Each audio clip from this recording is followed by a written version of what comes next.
Ce matin, alors que les sœurs adoraient, j'étais assis ici, j'étais en train de prier, et puis il y a une voix qui sonne dans mon cœur que vous pouvez faire plus. Vous pouvez faire plus. Et ça devenait tellement fort que j'ai dû me lever, en fait, parler de l'autre côté. Mais quand Alain a commencé à parler de ces parfums-là, j'ai compris ce que le Seigneur voulait dire. Amen. On peut offrir ces parfums-là à Dieu. On peut offrir ces parfums en quantité égale à Dieu. C'est possible. Amen. Le stacté, le galbanum, l'ongodorant, l'encens puis on peut les offrir à Dieu. Le Seigneur dit, vous pouvez faire plus. Amen. Que le Seigneur nous donne d'aller au-delà. David a dit que je n'offrirai pas ce qui ne me coûte pas à l'Éternel. Alléluia. Nous pouvons nous offrir nous-mêmes en sacrifice à l'Éternel. Amen. Seigneur, je veux te bénir. Je te dis merci pour ce temps que tu rends possible. Seigneur, tu dis que là où 2 ou 3 sont assemblés, tu es au milieu d'eux. Seigneur, et tu veux nous conduire dans des dimensions où tu veux nous aider à maintenir l'esprit céleste. Tu veux nous aider, notre Dieu Père, à pouvoir demeurer sur le roc. Comme tu l'as fait pour ton serviteur Jean, lorsque tu lui as dit, monte ici et je te parlerai. Comme tu l'as fait pour Zacharie, alors qu'il était dans une première vision et qu'il disait, l'ange qui me parlait, donc il était dans certaines activités, il dit, l'ange qui me parlait est venu et m'a touché pour me réveiller. Tu l'as conduit dans une vision, dans une autre vision, pour lui montrer des choses plus claires. Seigneur, nous voulons qu'en ce matin, tu nous élèves. Tu nous élèves, Seigneur. Tu nous élèves, Seigneur. Tu nous détournes de notre humanité. Et tu nous donnes, Seigneur, d'avoir des souvenirs perçants des choses que tu as révélées à ton serviteur Jean. Tu dis révélation de Jésus-Christ que Dieu lui a donné pour montrer à ses serviteurs. Ce livre est en direction de tes serviteurs. Seigneur, c'est toi qui ouvres le livre. Et quand tu ouvres le livre, tu en donnes la révélation. Sans toi, nul ne peut lire ce livre. Sans toi, nul ne peut comprendre ce livre.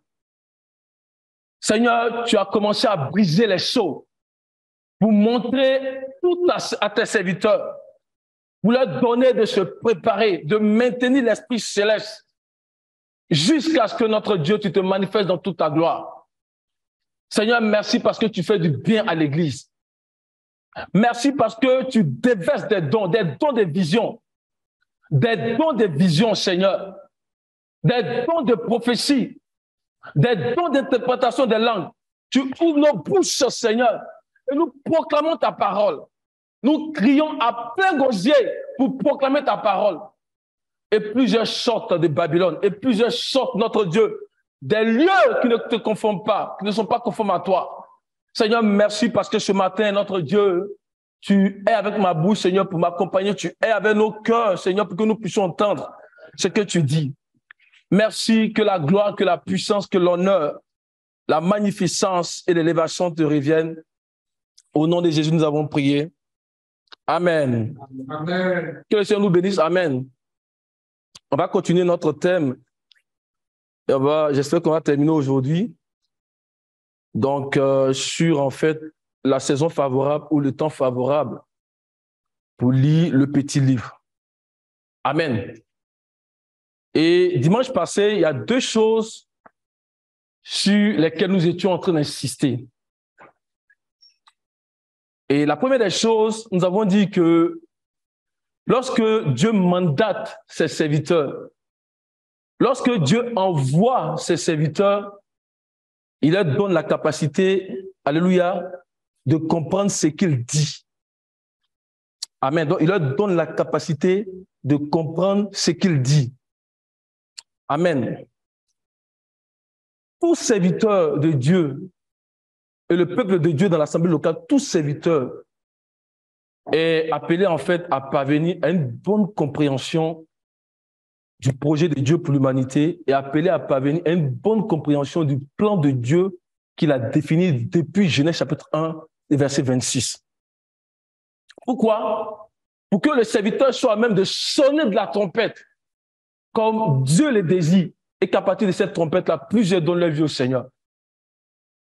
Amen. Donc c'est important. Alléluia, c'est vraiment important que nous puissions parvenir à une pleine compréhension du plan de Dieu. C'est le désir du Seigneur, frère, pour toi, mon frère, pour toi, ma soeur, c'est que nous puissions parler de Christ avec un langage correct. Alléluia, avoir un langage correct, c'est-à-dire ne pas balbutier en fait. Parler avec un langage serein, correct. C'est là que Dieu veut nous envoyer, veut nous amener. Le désir de Dieu, c'est que nous puissions aborder les Écritures et en parler telles qu'elles ont été inspirées en fait par le Saint-Esprit. Amen. Donc, la première des choses que Dieu fait, il n'envoie pas ses serviteurs dans le flou. C'est pourquoi il dit révélation de Jésus-Christ que Dieu lui a donné pour donner à ses serviteurs. Aujourd'hui, quand on parle de l'Apocalypse, les gens disent, mais comment est-ce qu'on peut lire ces livres-là? On dit que c'est pour les serviteurs. Donc, si nous sommes serviteurs, amen, le Seigneur ouvre notre intelligence. Et je pense que depuis un certain temps, il a commencé à ouvrir notre intelligence pour que nous puissions comprendre.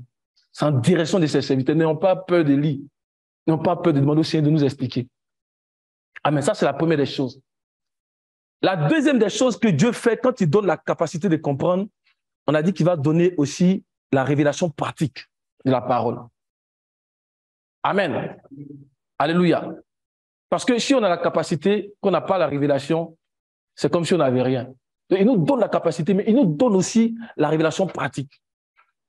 Mais pour avoir la révélation pratique, on doit être permanemment en contact avec la parole. Alléluia. On doit être permanemment en contact avec la parole prophétique. Amen. Et pour expliquer ces deux thèmes-là, pour que nous puissions bien comprendre, nous avons pris l'exemple de quand nous sommes devenus chrétiens. Et nous avons dit que quand on devient chrétien, amen, Dieu met notre capacité à comprendre dans l'essence de notre nouvelle naissance. Alléluia. Donc, il cache ça dans l'essence de notre nouvelle naissance. C'est pour cela que dans Jean 3,3, quand il parlait avec Nicodème, il a dit que si tu ne nais de nouveau, si un homme ne naît de nouveau, qu'est-ce qu'il va faire? Il ne peut voir le royaume des cieux. Et voir, dans le grec, c'est il ne peut comprendre, il ne peut saisir ce qui est spirituel. Il dit ce qui est chair est quoi? Est chair. Mais ce qui est esprit est esprit. Il faut que tu naisses de nouveau. Amen. Donc, tout homme qui est né de nouveau, tu peux comprendre la parole de Dieu.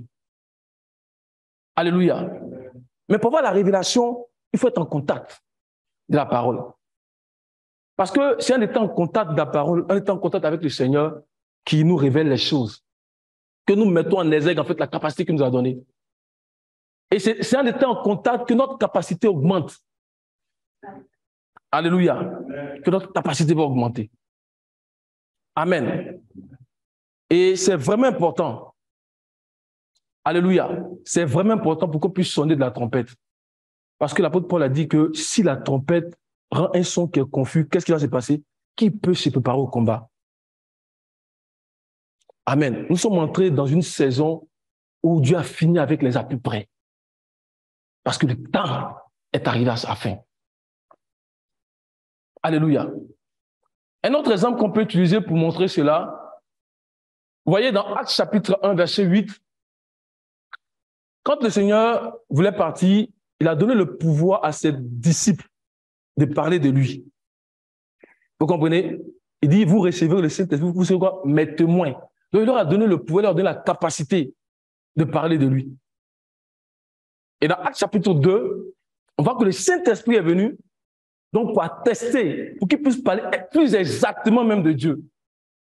Mais est-ce que les apôtres sont restés comme ça, même quand ils ont eu la capacité? Non, ils ne sont pas restés, je vais dire, en fait, je vais dire, sans être en contact avec la parole de Dieu. Parce que, mon frère, même quand on va dans Actes chapitre 6, au moment où il s'est posé la question des distributions des biens dans l'assemblée, l'apôtre Pierre s'est levé et il a commencé à parler pour tous les disciples. Et dans Actes 6, verset 4, on va voir ce qu'il dit là-bas. Et Et nous continuons à nous appliquer à la prière et au ministère de la parole. Amen. Donc, quand Dieu même a reçu la capacité, il dit, nous, en tant qu'apôtres, on va continuer à s'appliquer à la prière et au ministère, appliquer à la prière et au ministère de la parole. Donc, le serviteur de Dieu doit être continuellement en contact avec la parole. Il doit avoir une étude sérieuse de la parole. Amen. Et c'est ainsi que le Seigneur révèle sa parole. Et c'est ainsi que notre capacité augmente. Alléluia. Donc, deux choses, la capacité et la révélation qui vient par le contact avec la parole. Amen. Et nous avions dit que dans les langages des Écritures, Dieu donne la capacité, quand il utilise très souvent cette expression, quand il dit que je mets mes paroles dans ta bouche. Alléluia, c'est qu'il est en train de donner la capacité à son serviteur. Amen. Amen. Nous avons pris l'exemple de Jérémie, dans Jérémie 1, verset 9, on va le lire. Après, on va voir l'exemple aussi de Moïse. Moïse qui dit, je ne sais pas parler. Alors qu'on dit, il était sage, il avait le langage, il avait la sagesse des Égyptiens. Mais Dieu l'a brisé. Et quand Dieu l'envoie, il dit, je ne sais pas parler. Ça veut dire, je ne sais pas, il n'a pas la capacité. Et Dieu dit, c'est moi qui crée la bouche. Alléluia. Amen. Puis l'Éternel étendit sa main et toucha ma bouche. Et l'Éternel me dit, voici, je mets mes paroles dans ta bouche. Amen. Voici, je mets mes paroles dans ta bouche. Que le Seigneur mette ses paroles dans notre bouche ce matin. Alléluia. Je mets mes paroles, je touche ta bouche. Je mets mes paroles dans ta bouche. Dieu a donné la capacité à Jérémie. Jérémie allait commencer à comprendre tout ce que Dieu allait dévoiler par la suite. Parce qu'il a reçu la capacité. Amen. Et l'exemple de Moïse également. Après 40 années passées dans le désert, Dieu le rencontre à Horeb. Et Dieu lui dit, je te mandate pour parler à Pharaon. Dieu lui donne tous les signes. Il dit, faut envoyer qui tu veux, parce que moi, je ne sais pas parler. On va aller dans Exode chapitre 4. On va aller à partir du verset 10. Mais faites très attention sur verset 12. Alléluia. Moïse dit à l'Éternel, ah Seigneur, je ne suis pas un homme qui a la parole facile, et ce n'est ni d'hier, ni d'avant-hier, ni même depuis que tu parles à ton serviteur, car j'ai la bouche et la langue embarrassées. L'Éternel lui dit, qui a fait la bouche de l'homme et qui rend muet ou sourd, voyant ou aveugle? N'est-ce pas moi l'Éternel? Verset 12. Va donc, je serai avec ta bouche et je t'enseignerai ce que tu auras à dire. Amen. Il dit, va donc, je serai avec ta bouche et je t'enseignerai ce que tu as dit. Continue jusqu'au verset 17, mon frère. Verset 13. Moïse dit, ah Seigneur, envoie qui tu voudras envoyer. Alors la colère de l'Éternel s'enflamma contre Moïse et il dit, n'y a-t-il pas ton frère Aaron le Lévite? Je sais qu'il parlera facilement. Le voici lui-même qui vient au-devant de toi et quand il te verra, il se réjouira dans son cœur. Tu lui parleras et tu mettras les paroles dans sa bouche et moi, je serai avec ta bouche et avec sa bouche et je vous enseignerai ce que tu auras à faire. Je vous enseignerai. Donc, à mesure que vous allez être en contact avec moi, je vais vous révéler ma parole. Il a dit à Moïse, quand je vais te parler là, va dans le lieu saint, le lieu très saint, au milieu des deux chérubins. Amen. Sois en contact avec la parole, je vais t'enseigner. Amen. Alléluia. On continue. Verset 16. Il parlera pour toi au peuple, il te servira de bouche et tu tiendras pour lui la place de Dieu. Porte dans ta main cette verge avec laquelle tu feras le signe. Amen. Donc Dieu dit, va, je serai avec ta bouche. Ils se sont rendus devant le Pharaon, ils ont parlé de la part de Dieu. Ainsi par l'Éternel, laisse partir mon premier-né. Alléluia. Et Dieu a manifesté sa puissance par la parole prophétique. Alléluia. Et l'autre exemple que nous avons vu, c'est l'exemple d'Ézéchiel. Amen. Dans Ézéchiel chapitre 2, le verset 8. Ézéchiel 2, verset 8. Donc, nous sommes en train de voir comment est-ce que Dieu donne la capacité. Alléluia. Et toi, fils de l'homme, écoute ce que je vais te dire. Ne sois pas rebelle comme cette famille de rebelles. ouvre ta bouche et mange ce que je te donnerai. Amen. Il dit, ne sois pas rebelle. Il dit, ouvre ta bouche. Dieu veut vraiment nous remplir de la capacité. Dieu veut nous donner vraiment la capacité. Mais il y a un préalable, nous devons ouvrir la bouche pour que Dieu mette ses paroles dans nos bouches. Il dit, ouvre ta bouche, je veux la remplir. Amen. Donc Dieu veut mettre ses paroles dans notre bouche, mais nous devons au préalable ouvrir la bouche. Nous avons dit que ouvrir la bouche, en fait, c'est ouvrir son cœur à la parole. C'est d'avoir une oreille attentive à ce que Dieu dit. Amen. Donc ouvrir son cœur à la parole. Donc ouvre ta bouche, ouvre ton cœur. Je veux remplir ton cœur. Alléluia. Et nous avons attesté cela avec Ézéchiel chapitre 3, le verset 10. Ézéchiel 3, verset 10. Il me dit, fils de l'homme, reçois dans ton cœur et écoute de tes oreilles toutes les paroles que je te dirai. Amen. Avant ça, Dieu dit à Ézéchiel, ouvre ta bouche et mange le rouleau. Mange le livre. On le voit au début du chapitre 2. Mais après, il dit que reçois dans ton cœur.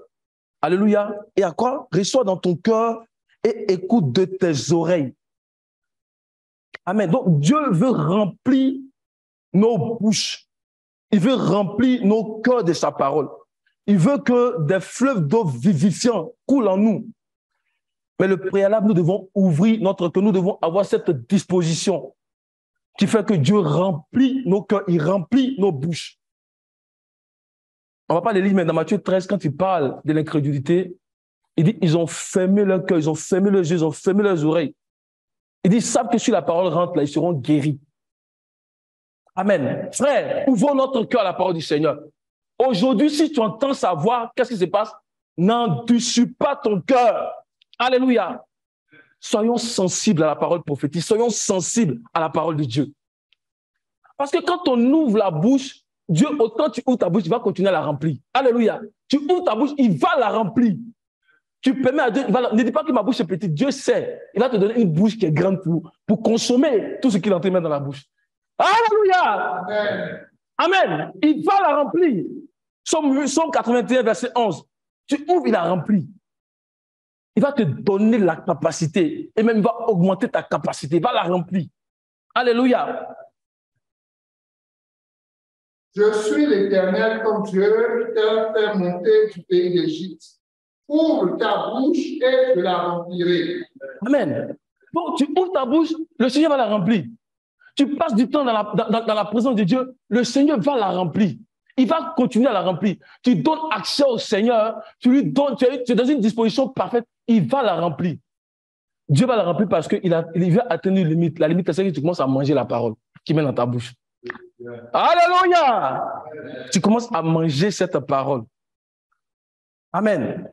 Parce que la capacité vient quand Dieu met ses paroles dans notre bouche. Mais la révélation vient alors que nous sommes en train de manger ou alors que nous sommes en train d'avaler ce que Dieu a mis dans notre bouche. Alléluia! Amen. Donc, c'est vraiment important que nous puissions ouvrir la bouche. Amen. Donc, ce qui est compris et ce qui est prêché par les personnes mandatées, alléluia, la révélation qui vient en fait, c'est une révélation que Dieu met dans leur esprit. Mais ce n'est pas le fait de manger ou pas le fait d'avaler ce que Dieu met dans leur bouche. Alléluia. Il faut aller à toucher un aspect très important ce matin. Regardez, d'après le chapitre 10, on a dit à Jean, va prendre le livre et avale-le. Est-ce qu'un homme normal peut avoir toute la révélation, le contenu de la révélation en une seule fois? Ce n'est pas possible. Amen. Ce n'est pas possible.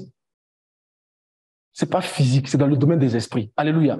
C'est dans le domaine spirituel. Parce que ici, en fait, Dieu venait de transmettre à Jean, en fait, une capacité à comprendre sa parole. Il venait de transmettre à Jean, en fait, une intelligence spirituelle de sa parole. Alléluia. Donc, le fait d'avaler n'est pas physique, en fait. C'est une transmission spirituelle de la compréhension de la parole de Dieu qu'il venait de donner à Jean. De façon pratique, en fait, c'est une forte capacité d'écoute. Une forte capacité d'écoute. Alléluia. À mesure que nous prêtons les oreilles, nous allons voir que Dieu va commencer. C'est pour ça que quand on va voir le miel tout à l'heure, vous allez voir. On va voir le miel. Amen. Donc, en fait, écouter et puis recevoir dans son cœur, c'est similaire à ouvrir sa bouche et à manger. Alléluia, tout simplement. On a vu cela dans Ézéchiel 3, verset 10. Alléluia. Maintenant, quand tu ouvres ta bouche, en fait, et que tu commences à manger, tu commences à t'appliquer à la parole. Tu es persévérant dans la parole, en fait. Il va arriver un point où il y a deux expériences qui vont se produire dans ta vie. La prière de mon cœur, frère, c'est que nous ne nous décourageons pas. Mais c'est que nous soyons toujours persévérants dans la parole. Que nous soyons des étudiants sérieux de la parole. Et que par notre persévérance, le Seigneur lui-même voit notre cœur et qu'il nous introduise dans ces deux expériences-là. Amen. Dans le livre d'Ézéchiel, on voit un seul aspect de ces deux expériences-là. Mais dans le livre d'Apocalypse, on voit les deux aspects. Alléluia. C'est pour cela que quand les deux passages sont mis ensemble, ça nous permet d'avoir une bonne compréhension. On va aller dans Ézéchiel.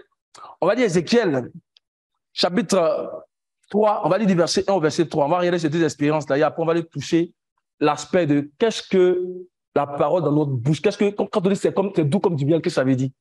Et quand on dit ça met dans les entrailles, qu'est-ce que ça veut dire? Il faut que ces deux expériences-là se passent dans la vie de celui qui est mandaté. Alléluia. Ézéchiel chapitre 3, le verset 1 au verset 3. Il me dit, fils de l'homme, mange ce que tu trouves, mange ce rouleau et va, parle à la maison d'Israël. J'ouvris la bouche et il me fit manger ce rouleau. Il me dit, fils de l'homme, nourris ton ventre et remplis tes entrailles de ce rouleau que je te donne. Je le mangeai et il fut dans ma bouche doux comme du miel. Amen. Dans Ézéchiel, on voit un seul aspect dans la bouche doux comme du miel. Alléluia. C'est vrai que l'aspect d'Amen n'est pas, Amen dans le ventre n'est pas, on ne le voit pas visiblement, mais on va le voir tout à l'heure. C'est vraiment Dieu aussi pour lui. Alléluia. On va aller voir dans le livre d'Apocalypse, Apocalypse chapitre 10. Donc, du verset 8 au verset 10. Et la voix que j'avais entendue du ciel me parla de nouveau et dit, va, prends le petit livre ouvert dans la main de l'ange qui se tient debout sur la mer et sur la terre. Et j'allais vers l'ange en lui disant de me donner le petit livre. Et il me dit, prends-le et avale-le. Il sera amer dans tes entrailles, mais dans ta bouche, il sera doux comme du miel. Amen. Regardez l'ordre qu'il est donné. Hein. Il sera amer dans tes entrailles, mais dans ta bouche, il sera doux comme du miel. Donc, lorsque vous mangez ou vous avalez le livre de la prophétie, alléluia, le livre qui contient la voix des sept tonnerres, le livre qui contient la révélation, dans votre bouche, il est doux comme du miel. Mais une fois que vous l'avalez, dans vos entrailles, il devient amer. Alléluia. Il faut que ces deux expériences-là se produisent dans la vie de celui qui est mandaté et qui s'applique à la parole. Pour qu'il soit à même, en fait, d'aller pour sonner de la trompette. Je veux dire, avant même qu'il aille sonner de la trompette. Alléluia. Il faut que ça se réalise. En d'autres termes, en fait, il faut que cela se réalise pour que le verset 11, ce qui est dit au verset 11, du livre d'Apocalypse, en fait, soit dit aussi pour lui.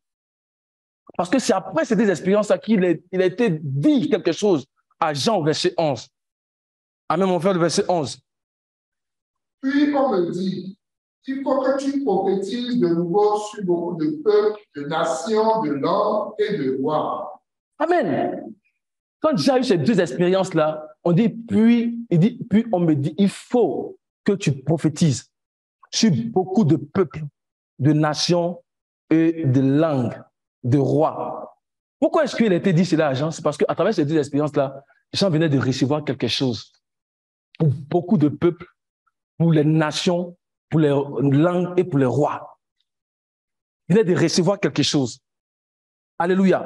Ces nations, ces langues, ces rois, ces peuples-là, ce sont ceux-là qu'on voit dans Apocalypse 17, verset 15. Alléluia. En fait, tu peux le lire. Donc, Jean, en recevant ça, en fait, après ces deux expériences-là, on va les lire d'abord. Il sera capable de sonner de la trompette de telle sorte qu'ils seront capables d'entendre et que plusieurs vont sortir de l'emprise de Babylone. Alléluia. Amen. Il faut que ces deux expériences se produisent dans nos vies, frères, par l'application à la parole de Dieu. Amen. Apocalypse 17, verset 15.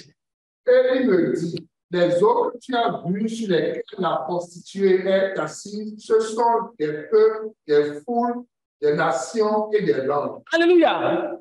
Il faut que ces deux expériences se produisent. Alléluia. Et tu reçois quelque chose en direction des peuples, des nations, des langues et des rois. Alléluia. Quand ces deux expériences-là se produisent dans ta vie, en fait, le mandat que tu as, en fait, c'est le même ordre et le même effet que les anges que nous voyons dans Matthieu chapitre 24, verset 31. C'est le même ordre et le même effet. De la manière dont tu sonnes de la trompette, là, c'est tellement fort que les peuples, les nations, les rois qu'ils entendent, ils sont obligés de sortir. Alléluia. Amen. Matthieu chapitre 24, verset 31. Il faut que ces deux expériences se produisent dans nos vies. Appliquons-nous à la parole. Persévérons dans la parole. Alléluia. Il faut que ça se produise dans nos vies. Et quand on va sortir pour sonner de la trompette, plus vont commencer à se donner au Seigneur. Amen. Parce que la parole va venir avec l'esprit et la parole de l'esprit. Alléluia. Ça va venir avec vraiment éclat. Amen. Alléluia. Vas-y, mon frère. Il enverra ses anges avec la trompette retentissante et ils rassembleront ses élus des quatre vents depuis une extrémité des cieux jusqu'à l'autre. Alléluia. C'est une trompette qui va rassembler. C'est vrai ici, il a parlé de l'église. Mais quand tu le fais d'Apocalypse, quand tu as vu ces deux expériences-là, c'est dans le même ordre, le même effet. La trompette est retentissante, c'est-à-dire elle sonne fort. Et les peuples, les langues, les rois, quand ils entendent le son de la trompette, beaucoup sont obligés de venir se donner au Seigneur. Comme l'apôtre Pierre, le jour de la Pentecôte. Quand il a fini, on dit, homme frère, qu'allons-nous faire? Celui qui ne comprend pas, mais qu'est-ce que Pierre a dit? Mais celui qui comprend, hein, il sait que c'est une trompette qui sonnait. Alléluia. Amen. Alléluia. Donc, quand la trompette sonne comme ça, après ces deux expériences-là, ça dit que les yeux s'ouvrent et les gens commencent à voir, en fait, souvent dans l'église, des choses qui ne doivent pas se faire dans l'église. Et ils commencent à sortir. Matthieu 24, là, le verset 14 et le verset 15, c'est pareil. Le verset 24, là, quand on dit cette bonne nouvelle-là, c'est un corps de personnes qui va sonner de la trompette dans la fin de ces temps. C'est un corps de personnes qui va sonner de la trompette, qui va toucher les extrémités de la terre. Ça sera tellement clair que beaucoup vont commencer déjà à voir des choses qui ne doivent pas se faire dans l'église. Beaucoup vont commencer à voir des choses qui ne sont pas conformes à Dieu dans leur vie. Et ils vont commencer à se donner au Seigneur. Matthieu 24, verset 14, verset 15 sont liés. Alléluia. Vas-y, mon frère, et puis on va retourner pour continuer. Cette bonne nouvelle du royaume sera prêchée dans tout le monde, dans le monde entier, pour servir de témoignage à toutes les nations. Alors viendra la paix. Et verset 15. C'est pourquoi, lorsque vous verrez l'abomination de la désolation dont a parlé le prophète Daniel, établie en lieu saint, que celui qui lit fasse attention. L'abomination de la désolation, on ne la voit pas comme ça. Mais c'est ce qui est fait au verset 14, dans l'activité là. C'est ce qui ouvre les yeux. Les gens commencent à voir des choses dans le temple. Amen. Alléluia. Amen. Cette bonne nouvelle sera prêchée. Le fils mâle, ce corps de personnes-là, c'est cela dont les questions au verset 14. Et alors qu'ils sont en train de prêcher dans ce temps de la fin, alors qu'ils sont en train de sonner de la trompette, beaucoup vont dire, mais on ne voyait pas ces genres de choses-là. C'était devant nous, mais on ne voyait pas. Pourquoi? Parce que les deux expériences se sont passées dans leur vie. Alléluia! Amen! Il faut que ces deux expériences se produisent dans nos vies. Ils vont commencer à voir certaines choses. Ils vont commencer à se mirer dans ce qui est dit. Amen. Et ils vont commencer à sortir des Babylone. Ils vont commencer à sortir des grandes eaux. Ils vont commencer à sortir des eaux impures. Des eaux qui sont sources de toutes sortes de problèmes. Ils vont se rassembler autour du Maître. Alléluia. L'une des définitions du verbe avaler, en fait, dans le grec, quand vous regardez, en fait, c'est dévorer la parole en gaspillant de l'énergie. Amen. Dévorer la parole en gaspillant de l'énergie. Frère, il y a une énergie qui est demandée à chacun de nous dans ce temps de la fin-là pour que nous puissions maintenir l'Esprit céleste. Alléluia. Donc, dévorer la parole en gaspillant de l'énergie. Donc, celui qui avale là, on peut le reconnaître comme quelqu'un déjà qui a un appétit robuste de la parole. Parce qu'il gaspille de l'énergie. Amen. Ça, c'est une première caractéristique. Deuxième caractéristique, quand on dit dévorer en gaspillant de l'énergie, ça veut dire qu'il mange rapidement. Il mange rapidement parce qu'il y a la voix en lui qui lui dit qu'il n'y a plus de temps. Il n'y a plus de temps. Il n'y a plus de temps. Il mange rapidement. Donc, dépensons de l'énergie pour le Seigneur. Et si nous dépensons de l'énergie, je sais qu'il viendra nous rencontrer. Au début, nous dépensons de l'énergie, lui-même va nous accompagner. Amen. Dévorer en gaspillant le temps, en gaspillant de l'énergie. Amen. Nous devons dévorer. On dit qu'il n'y a plus de temps, nous devons dévorer la parole. Alléluia. Et le temps en train d'avancer, je vais couper certaines choses. On va aller rapidement regarder ces deux aspects-là. On va aller lire, mon frère, encore d'Apocalypse chapitre 10, verset 8 au verset 10. Nous allons toucher à la première expérience qui nous parle du rouleau qui est doux dans la bouche ou du livre qui est doux dans la bouche, comme du miel. Alléluia. Mon frère Jean-Philippe aime beaucoup le miel. Amen. Alléluia. Apocalypse chapitre 10, verset 8 au verset 10. Et la voix que j'avais entendue du ciel me parla de nouveau et dit: Va, prends le petit livre ouvert dans la main de l'ange qui se tient debout sur la mer et sur la terre. Et j'allai vers l'ange en lui disant de me donner le petit livre. Et il me dit: prends-le et avale-le. Il sera amer à tes entrailles, mais dans ta bouche, il sera doux comme du miel. Amen. Amen. Regardez bien, tout à l'heure, on a mentionné que ouvrir son cœur et écouter la parole, en fait, c'est similaire à quoi? C'est similaire à ouvrir la bouche et à manger. Amen. Dans Ézéchiel, le Seigneur avait dit à Ézéchiel, dans le chapitre 2, il avait dit que ouvre ta bouche et mange le rouleau. Mais après, il va donner une autre expression. Il dit que ouvre ton cœur. Alléluia. Reçois mes paroles. Dans Ézéchiel 3, verset 10, si tu peux relire ça. C'est une autre expression qu'il a donnée. Amen. Ézéchiel 3, verset 10.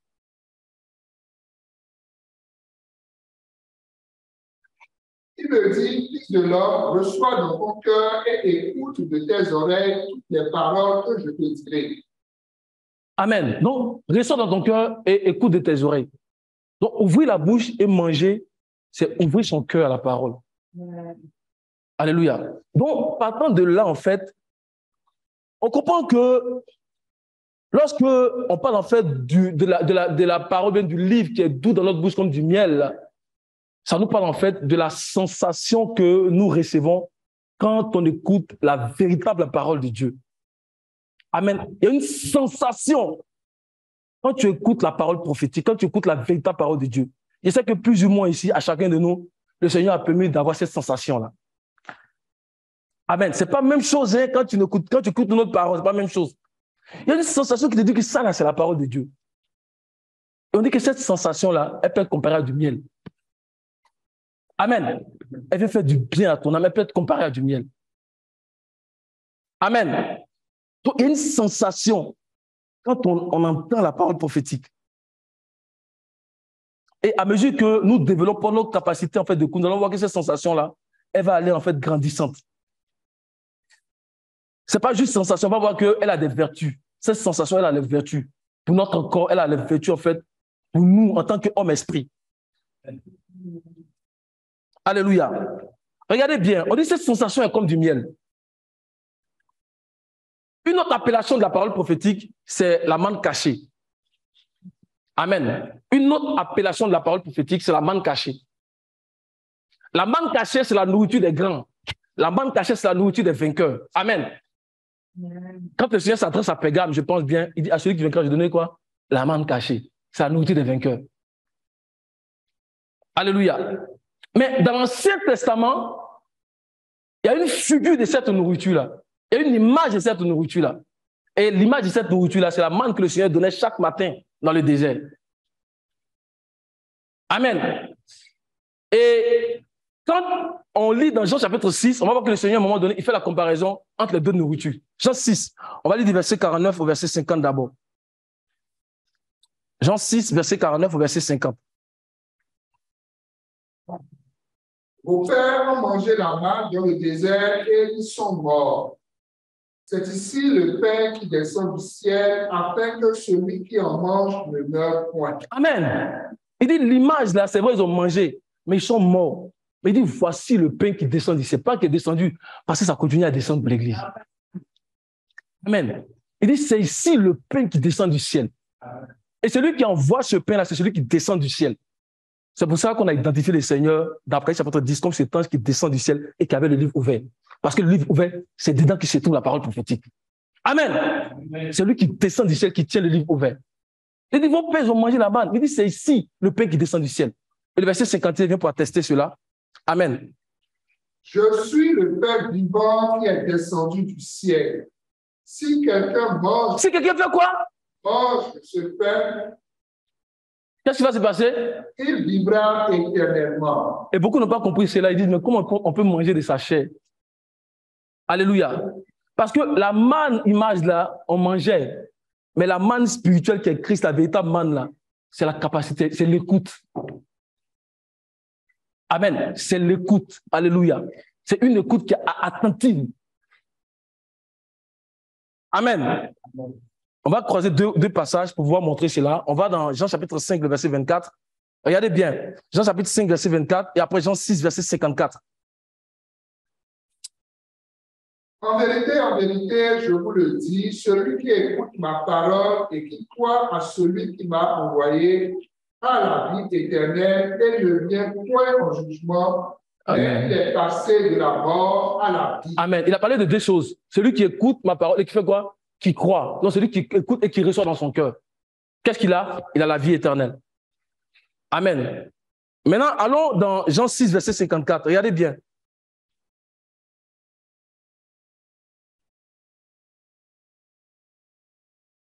Jean 6, verset 54. Celui qui mange ma chair et qui boit mon sang a la vie éternelle, et je le ressusciterai au dernier jour. Amen. Il dit, c'est celui qui mange. Là-bas, il dit celui qui écoute et qui croit. Il dit celui qui mange. Il a la vie éternelle. C'est la même vie éternelle. Mais là-bas, c'est écouter, recevoir. Ici, c'est manger. Alléluia. Il a la vie éternelle. Amen. Amen. Maintenant, puisque la manne qui était donnée dans le désert était l'image, en regardant l'image, on peut savoir pourquoi est-ce qu'il a parlé de miel. Alléluia.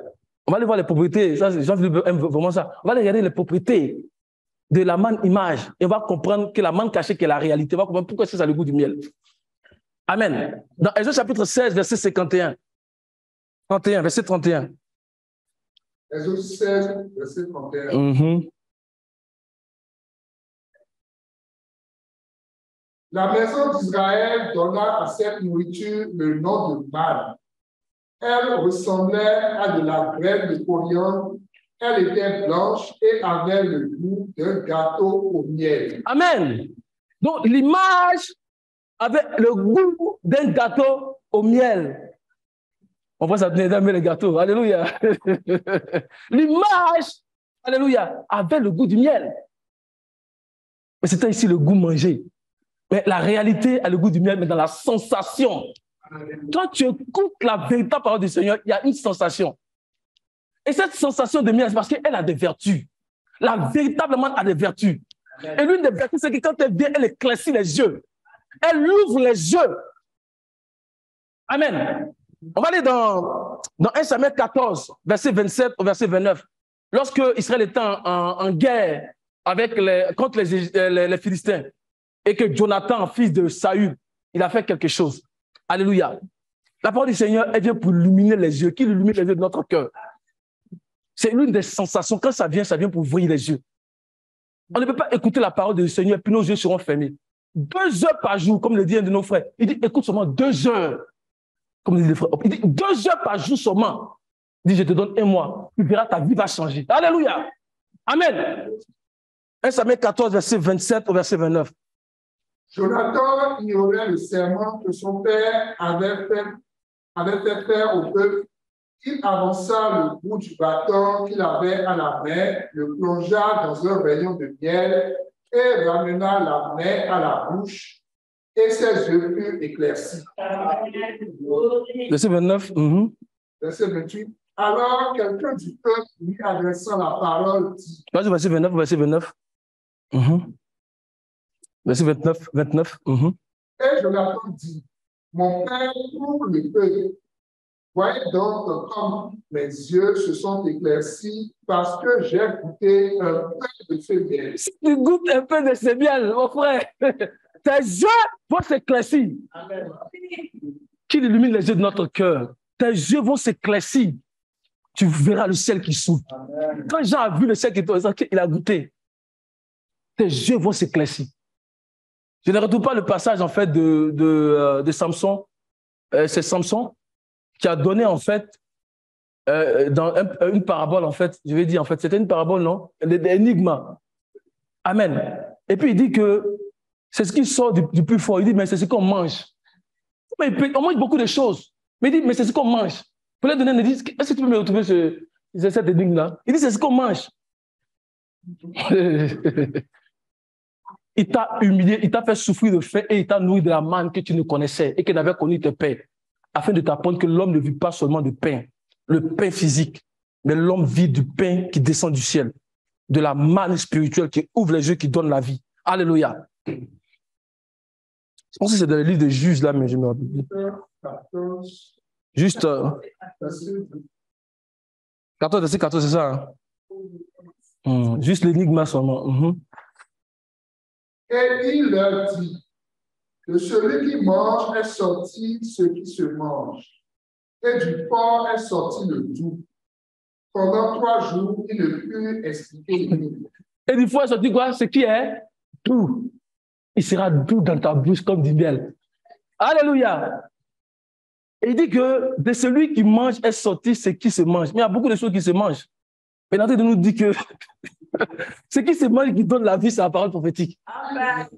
Il dit du fort. Alléluia, sorti quoi? Ce qui est doux. Amen. La parole du Seigneur, elle est douce. C'est du miel. Alléluia. Et on dit pendant 3 jours, mais il ne peut pas trouver parce qu'il ne mange pas la parole prophétique. Il ne peut pas trouver. Il ne peut pas trouver. Pour trouver ça là, il faut que tu manges la parole prophétique. Et c'est lui-même qui allait dire même à son épouse là. Tu vas me trouver, les jours où ils ont donné la réponse.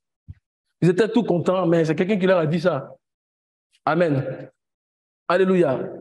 Mais je sais que ma sœur Josiane pouvait trouver ça. Amen. Je sais qu'elle pouvait parce qu'elle mange la parole prophétique. Alléluia. Amen. Vas-y mon frère. Le 7e jour, il dit à la femme de Samson, persuade ton mari de nous expliquer l'énigme. Sinon, nous te brûlerons, toi et ta maison, toi et la maison de ton père. Parce qu'il devait donner 30 vêtements à Samson. Vous allez avoir ça. Alors, c'était difficile pour eux. Amen. Vas-y, mon frère. C'est pour nous dépouiller que vous avez invité, n'est-ce pas? Alléluia. Continue jusqu'à ce qu'elle donne. Et puis, tu peux trouver juste donner la réponse là. Verset combien? Verset 18. Les gens de la ville dirent à Samson le 7e jour avant le coucher du soleil. Quoi de plus doux que le miel? Quoi de plus doux que le miel? Quoi de plus doux que la parole prophétique? Amen. Et quoi de plus fort que le lion? Et il leur dit, si vous n'aviez pas labouré avec ma génisse, vous n'auriez pas découvert mon énigme. Amen. C'est vrai. C'est vrai parce que c'est ceux qui mangent la parole prophétique qui peuvent révéler ces choses-là. Alléluia. C'est pour cela que le Seigneur lui-même, il va dire dans Matthieu chapitre 13, verset 16. Matthieu 13, verset 16.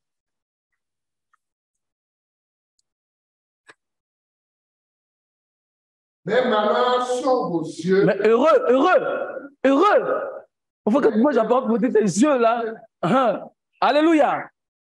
Amen. Mais heureux sont vos yeux parce qu'ils voient et vos oreilles parce qu'elles entendent. Verset 17. Alléluia. Verset 17. Je vous le dis en vérité, beaucoup de prophètes et de justes ont désiré voir ce que vous voyez et ne l'ont pas vu. Entendre ce que vous entendez et ne l'ont pas entendu. Verset 18. Vous donc, vous qui avez reçu la capacité, la parole du chemin. Vous qui avez reçu la capacité, écoutez. Écoutez, heureux sont vos yeux. Alléluia, parce qu'ils voient vos oreilles. Qu'est-ce qu'ils voient? Ils voient le Fils à travers la parole prophétique.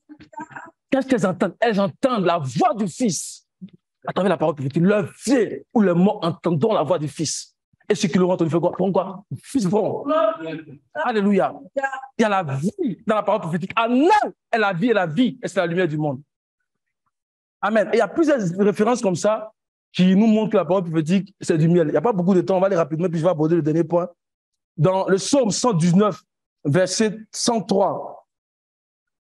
Psaume 119, verset 103.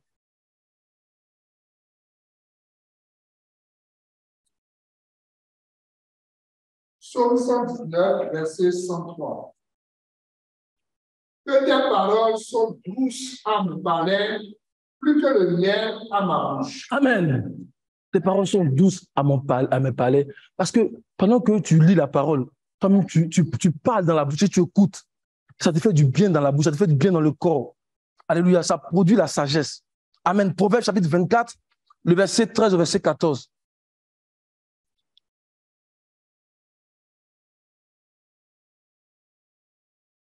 Mon fils, mange du miel car il est bon. Un rayon de miel sera doux à ton palais. C'est le conseil de Samuel, il faut manger de miel. Il faut manger la parole prophétique. Il faut manger, c'est pas l'esprit d'entendre, il faut manger le miel. C'est bon pour toi. Mange la parole prophétique. Amen. Le verset comme tu as lu, verset. Vas-y, mon frère. De même, connais la sagesse pour ton âme. Si tu la trouves, il est un avenir et ton espérance ne sera pas anéantie. Amen. C'est la conséquence du verset 13. Connais la sagesse qui illumine les yeux de notre cœur, qui nous accorde l'esprit de sagesse et de révélation par sa parole. Alléluia. On va lire encore un passage dans Proverbe chapitre 16, verset 23, verset 24.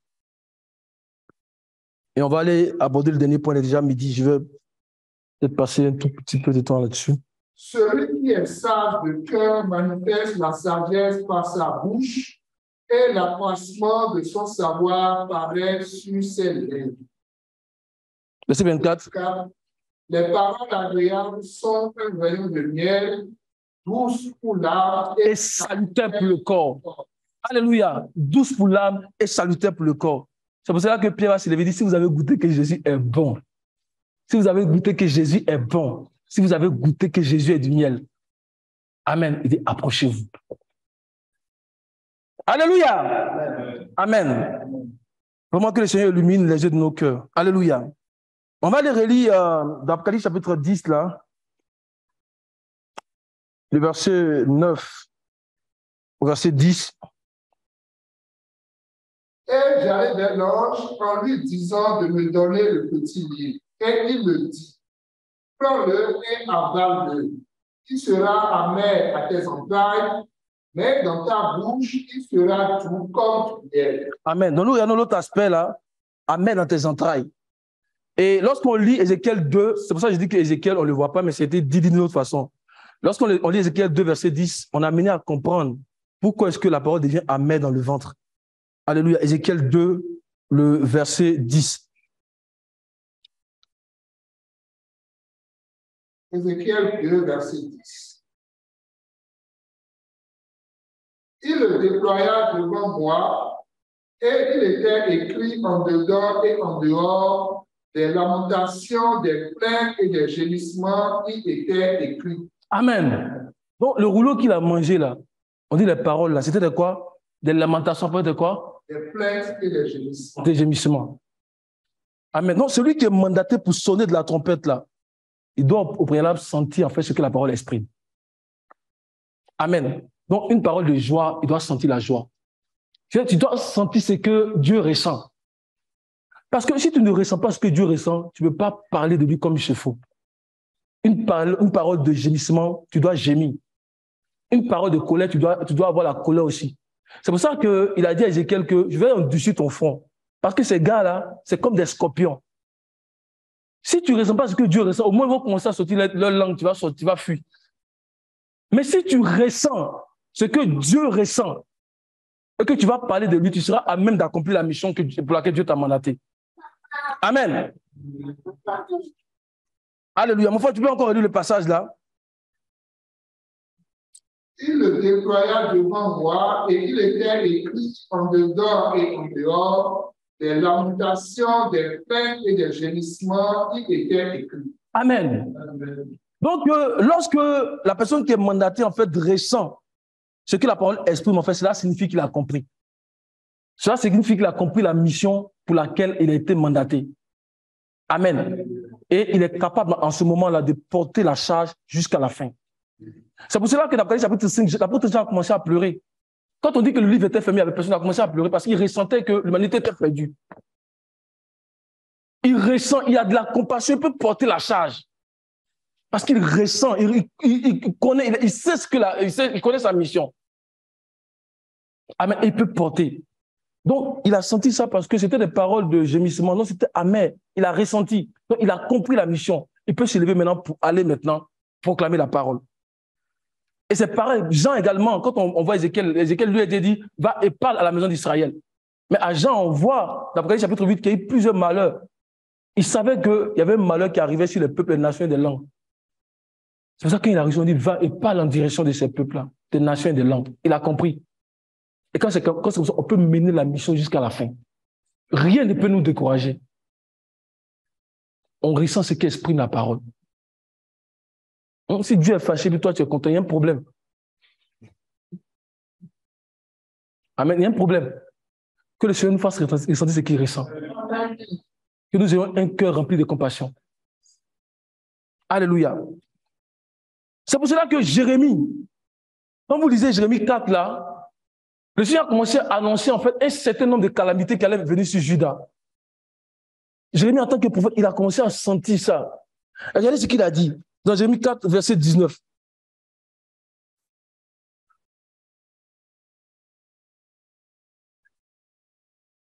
Mes entrailles, je souffre au-dedans de mon cœur, le cœur me bat, je ne puis me taire. Car tu entends mon âme, le son de la trompette, le cri de guerre. Il dit qu'il entendait, il ne peut plus se taire. Il ne peut plus dire mes entrailles. Il était ému. Tout ce qu'il voyait là, il était ému. Il dit mes entrailles, il dit je ne peux plus me taire. Et le français courant dit, ah, que mon ventre me fait mal. Je me tords de douleur, mon cœur bat, se rompt. Quelle agitation en moi. Amen. Je ne peux pas me taire. J'ai entendu la trompette et les cris de guerre. Amen. Que le Seigneur nous aide. Si ces deux expériences-là se passent dans nos vies, alléluia, c'est que nous avons compris la mission. Il faut que tu prophétises en direction des peuples, des langues, des nations.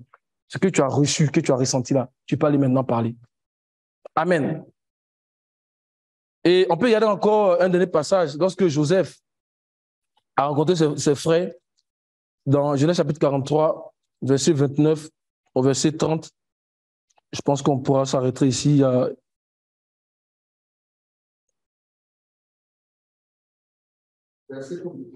49 au verset 30. Ça, hein?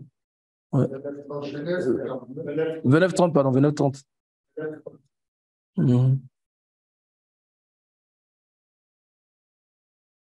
29-30, ouais.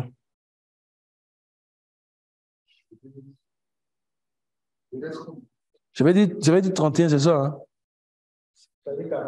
43, excusez-moi, j'ai perdu 43, où Joseph a commencé à pleurer quand il a vu ses frères.